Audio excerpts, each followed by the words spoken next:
Oh, it's time. Time to get radical. Viewer discretion is advised.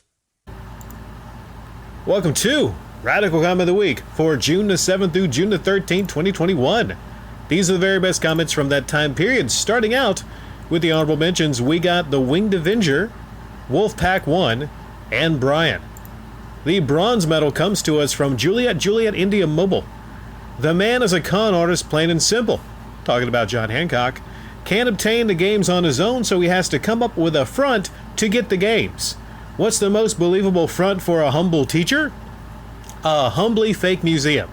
Now he can collect the games for free and possibly profit off all the rest. The truly psychotic thing is that he's been able to hide behind the facade for as long as he has, and morons still believe this is going to happen. If this is something he was truly passionate about, then he would have opened it already. Here's the deal. This idea holds no educational value. This is just a prepubescent boy's wet dream, the ultimate show and tell. The argument to end all playground arguments of who has the most games. Legit, this would fall more into an oddities museum, a roadside attraction, something comparable to World's Largest Ball of Yarn or Ripley's Believe It or Not, just in considerably more poor taste. Anyone with a shred of legitimacy is wise to stay far away from this guy. A statement which seems to stand valid. Correct me if I'm wrong, bud. When is the last time any key player of anything has openly expressed their excitement for the Scamcock Museum? For the record, Metal Jesus Rocks is a nobody as well as most of his crew, just in case that wasn't clear. I give credit to Kelsey because she runs a legitimate business. Wake up, people. Yeah, a boy's wet dream. A boy's wet dream. The ultimate show and tell. If he would just be a little honest about, just the motivations behind it. It's for education? Or I don't know. Probably some kind of a comment about it's for education and it's for the preservation of games and all this stuff like that. No. It's for you to play show and tell. It's for you to stroke your own ego and play show and tell with your large video game collection. If you would just be honest, just imagine how things would go. Juliet Indy Mobile. I'm John Hancock, and I'd like to have this game museum. I don't know if I'll actually ever make it, but let's say if he does believe in it. Let's say if he believes in his own lie. Let's say he does, okay? I'd like to be 100% perfectly honest here. I don't have the biggest game collection in the world, and I'm a little bit insecure about that, so I need more and more games, and the doubles, of course, I will probably just sell to get money to buy more and more games, so I can have the biggest game collection in the world. And then I think I deserve my own game museum to, basically to just show and tell and, make myself feel... I think there's an emptiness, probably. That's what it is. With a lot of these huge game collectors that have huge collections, there's some kind of emptiness that he has within himself, and it's really kind of sad. But what's not sad is the fact that he's scamming and has scammed all these people into believing his lie, into believing the con, into getting behind the John Hancock Museum, which will never, and I repeat, never ever happened. But Juliet India Mobile, here's the good news. Here's the good news. You can still buy merch for it, right? Thank you, Juliet India Mobile. The silver medal comes to us from Horace Johnson. First time commenter, and you get the silver medal. That's pretty impressive. The Auto Blow AI is pure garbage. It doesn't adjust to your size, and all it does is jerk the sleeve. The Auto Blow 2 XT is actually better because it has a sleeve for different sizes, and it does feel like something going up and down on your junk, but I wouldn't compare it to a real BJ. It can feel good in its own right, but you'll have to use it for a long time to get off. Unless you and your own ventilation to it, you add your own ventilation to it by drilling holes and attaching a fan, it won't last past 1 month. The best BJ machine in the world is the Venus 2000. What the dude in the video is not getting is, and some that had followed him, some guys really don't want my apologies. I had something pop up here. I get this update pop-up. Okay, it is gone. My apologies. And some guys have followed him. Some guys really don't want a loudmouth princess syndrome woman. They just want a good nut. They don't want dinner and a movie, and they don't want to worry about pleasing someone who can't be pleased. That's what devices like the Venus 2000 does. It makes you blow all your innards out through the tip of your deek, and you can get it when you want it without all the mouth and bullshit attached to a female.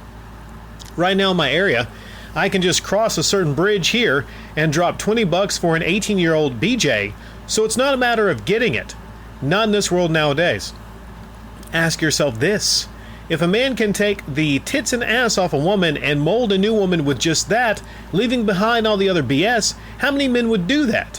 A fucking lot. Women in America especially got so many men fooled into thinking they have no sexual freedom beyond them. If you want to look 80 years old, at 30 because you think you have to deal with 5 minutes of something stinky, then go right ahead. You're only getting what some other dude left behind 9 times out of 10. There's some great points here.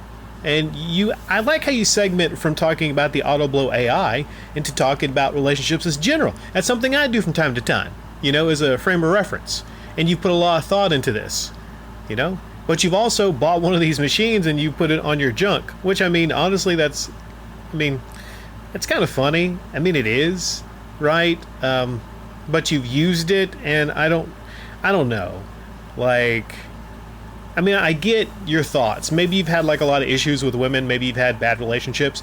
And women, if you choose the wrong one, a lot of them are the wrong ones, right?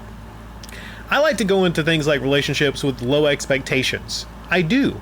And I think the key to being happy is kind of building yourself up and your life up, outside of maybe just feeling like you just need and you just want certain things. And there's a discussion I don't want to have that I really go off into, but let's just keep it on the Autoblow AI. You said it's pure garbage. It doesn't adjust to your size, and all it does is one single motion. To really have one of these machines that would be a great BJ machine, you'd have to have it custom made, I think, which would be a funny process. You go there and then they make a custom mold around your junk. It would have to be a custom machine. Let's just say there is no one size fits all. There is no one size fits all to make a perfect machine. It would have to be different sizes, and then if you go to a store that has it, of course you'd be like, yeah, I'd like the 5-inch version. What was that? Speak up. I'm just leaving. And you said that there's certain areas where you can just cross a certain bridge. I don't know how much these Venus 2000 and Autoblow AI machines are, but I think if you find a consistent place under a bridge or something, right, and you find you a hot one and you got $20, you just really kind of need a memory or a nut. They have camera phones now too, so I would ask if there's an extra charge to just kind of videotape it, and then that's how to save your money, because you videotape the thing happening. Let's say you're like, I'll give you $40. Can I just tape it? And then maybe she can put on some kind of a mask if she doesn't want that to kind of get out, Then you can relive that moment over and over and over again. Literally over and over and over again. Thank you there, Horace Johnson. Now the shiny gold medal comes to us from ICOM. And if I'm not mistaken, I may be mistaken here, but I think this is your first or second comment on the channel, and you get a gold. So sometimes there's weeks like that. Last night, Cody had 2 people during his live stream donate a combined $8K to the GoFundMe, in addition to $1K he got throughout the stream in chat donations, bringing his total chat donations up to $4,000 this week. The fact that after getting an official quote to fix the car that said it would cost $8K to fix, not $15K, so far he has raised $11K, and Cody left the fundraiser goal at $15K, should be all people need to know about him and his character. If he really felt gross, he wouldn't want a penny more than he needs. He also wouldn't have posted a fundraiser until he had an actual quote. He now says he left the goal at $15K, and the other $7K above repair costs will just go towards upgrading the car with new tires, new brakes, a new custom paint job, etc. Stuff completely unrelated to the crash. He isn't doing the fundraiser because he can't afford it. He just flat out wants other people's money to pay his way. He actually dropped the car off at the repair shop and agreed to the price the same day he posted the fundraiser. He had the money and was going to pay for it regardless.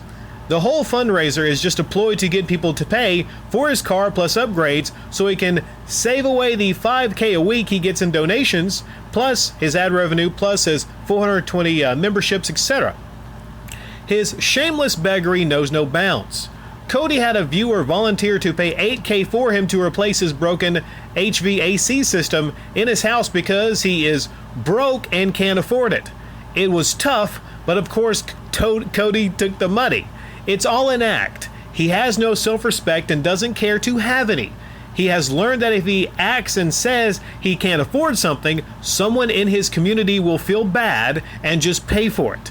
They are either blind to the donations he receives, or they are willingly ignoring it because they think they're friends, and Cody would never lie to them about being broke.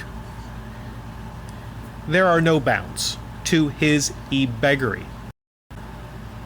When we talk about e-begging and e-beggery on YouTube, there are things called bounds, right? Boundaries. I don't think Cody has any actual bounds. So if I'd have to actually, make a guess on a scale of 1 to 10, everything I've seen through the years, if I had to say on a scale of 1 to 10, how much of an e-beggar is Cody, I would say a 10 out of 10. Because you have everything happening. You have the join, you have the Patreon with the high tiers, you have the live stream donations he accepts. No shortage of those. No limitations is what I'm saying. But he goes above and beyond the e-begging into manipulative territory. He's created this whole character, this sympathetic character. Doggone it, shucks, doggone it. I just feel so bad. I don't have any friends. I don't know what's going to happen. Oh, hello, donation. He's built this whole entire character because he doesn't have a bit of shame. He does not care about any of his friends, okay? His friends exist to give him money. That's what his online friends are for, Now why this actually works on YouTube, and it's starting to work more and more, is because whenever somebody points it out, or when somebody brings it up, hey, you know what, dude, that's kind of fucked up that you have a fundraiser to fix your NASCAR. I mean, with all the people that are having tough times right now, specifically in the world, you are in a position to where you're getting people to pay for your NASCAR repairs. For what reason? It's basically not a GoFundMe. It's not a Kickstarter for a video game. It's a Kickstarter for someone's fucking life. This HVAC machine you said? And I didn't see this, I can't verify it, but it doesn't surprise me that somebody offered to pay $8,000 for his HVAC machine. There's just, and a lot of it has to do with just a lack of integrity people have in general these days.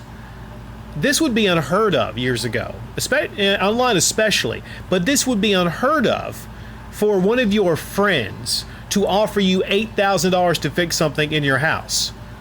If something happened in my house and it broke, do you think I would accept an offer from a friend with no expectations for paying back the friend of $8,000?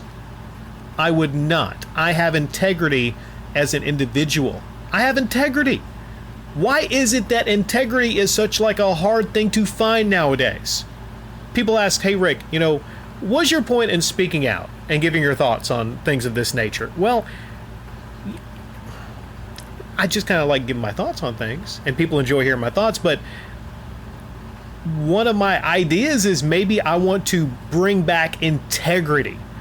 Justin Timberlake, he brought sexy back years ago. I'd like to maybe help in bringing back integrity. Now, I ain't talking about a $1 or $2 donation or a little tip jar. We are far beyond that with someone like Cody. We are far beyond that. Do you think I would have a bigger problem if it was maybe just $1 or $2 donations once in a blue moon for a YouTuber? This is a much bigger problem, and it's not just Cody, it's not just Camelot331. It would be nice if it was just Camelot331. But you have all these clone people, these people that will probably try to clone Camelot331. And then they'll say, well, that pretty much works, right? it comes down to integrity versus greed. And you have to sit down and you have to ask yourself, am I a piece of shit with no integrity? You might be counting your thousands of dollars, but, you look in the mirror, and then are you proud of who you are in the mirror? Manipulating this many people? Are you proud of accepting donations to fix your fucking NASCAR when those donations should go to actual charities?